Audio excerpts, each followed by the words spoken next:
Right, hello everyone. Now imagine you're a 20-year-old woman just living your life, going to the gym, chasing your dreams. When a guy from the gym starts sending you flowers and chocolates, you politely say, "No, thank you, you're not interested."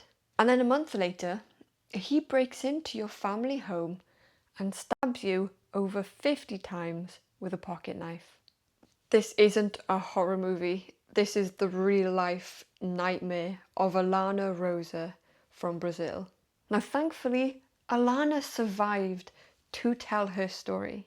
And her fight exposes exactly why a woman's right to say no is treated like a death sentence in too many places. If you're tired of hearing, just say no, or it's not all men, while women pay with their bodies and lives, stay with me. This case hits hard, but it's important to talk about. Alana Rosa was just 20 years old, living in Brazil. She was a regular young woman, student, goes to the gym, focused on her future. At the gym, she caught the attention of Luiz Sampaio, who was just 22 years old. He kept pursuing her, and anonymous gifts started showing up at her house. Flowers and chocolates, persistent and creepy. And Alana did what every woman should have the absolute right to do.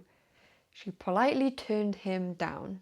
Wasn't rude, wasn't leading him on, simply said no. But for some men, no isn't an answer.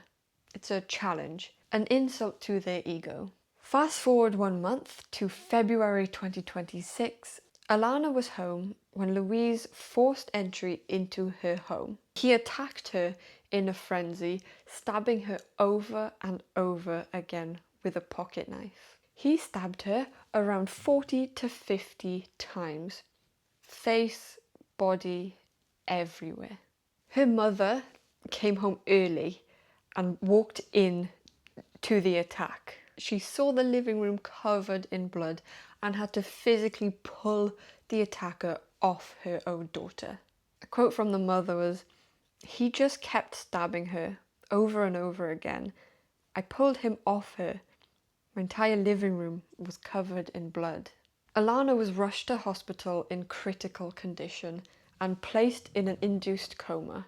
She underwent multiple surgeries and the doctors fought hard to save her life. And thankfully they were able to do just that. This wasn't a crime of passion. This was a sustained, rage-filled attempt to end her life because she dared say no to him.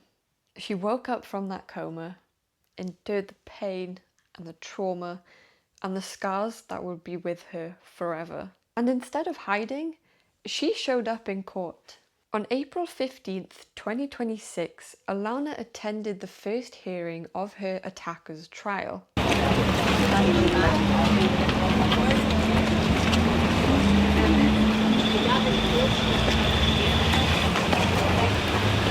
She faced him, she testified, with family and supporters all inside and outside the courthouse ready to stand with her. This young woman who nearly died because she set a boundary is still standing, still fighting. That is resilience. That's what real strength looks like when society and the system continuously fails women.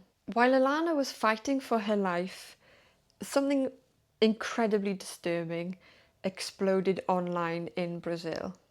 TikTok videos went viral of men beating and stabbing mannequins with captions saying, "Training in case she says no."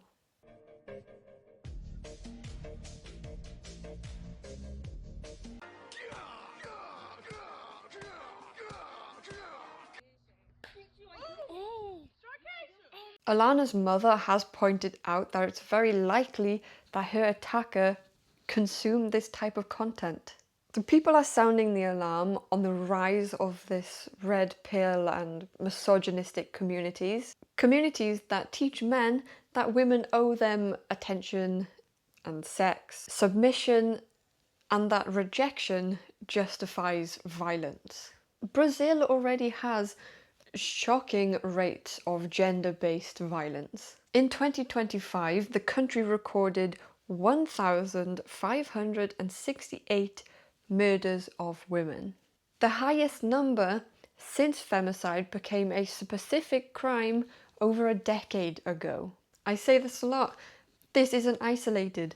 This is a pattern. Too many men are radicalized online to view women as objects that exist for their validation. When we say no, some see it as an attack on their masculinity, and the response is rage.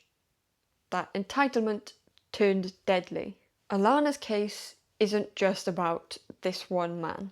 It's about a culture, a society that doesn't fully accept that a woman's body, life, choices belong to us and us only, and not to any man who decides he wants them. Her attacker is charged with attempted femicide and is currently in jail. His defence haven't made any big public statements, but Alana's family are demanding real justice, not just a slap on the wrist. Her mother has spoken out about how this attack has paralysed her daughter's life. The physical and emotional scars run deep. Te falar, eu não sei, eu acho que ele deveria ficar para sempre preso, né? Mas eu sei que isso não vai acontecer. Eu gostaria que ele pegasse muitos e muitos anos. Mas assim, falar para você assim, eu queria que ele ficasse 50 anos preso. Eu ainda acho pouco ainda pelo que ele fez, né? Ele paralisou a vida da minha filha. Ele deu mais de 40 facadas em Alana. This case has reignited national debates in Brazil about things like violence against women, online radicalization, and the urgent need for better protection, faster response to stalking, and real consequences for gender-based crimes. We need laws to treat that persistent, unwanted advances and stalking as the red flags they are, before it escalates to knives and blood-soaked living rooms. Alana Rosa is a survivor. She said no, she fought to live, and is now fighting for accountability and real justice. Her story reminds us that a woman's safety isn't optional. Our right to reject advances without violence isn't up for debate. If this case makes your blood boil, good. It should. Channel that, talk about it, share Alana's story. Push for education that dismantles toxic masculinity and entitlement from a young age. Demand platforms crack down on content that trains men to harm women. Support organisations fighting violence against women in Brazil and globally. To every woman watching, your no is valid. Full stop. You don't owe anyone a smile, your body, your time, nothing. And to the men watching who get it, call out the ones who don't.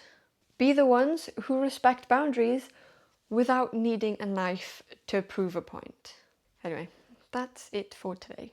Like if you want, subscribe if you want, comment your thoughts below. Share this video, that's the most important bit. Get Alana's name and story out there. Everyone should know about Alana. So yeah, thank you for watching. We'll see you in the next one. Ta-da!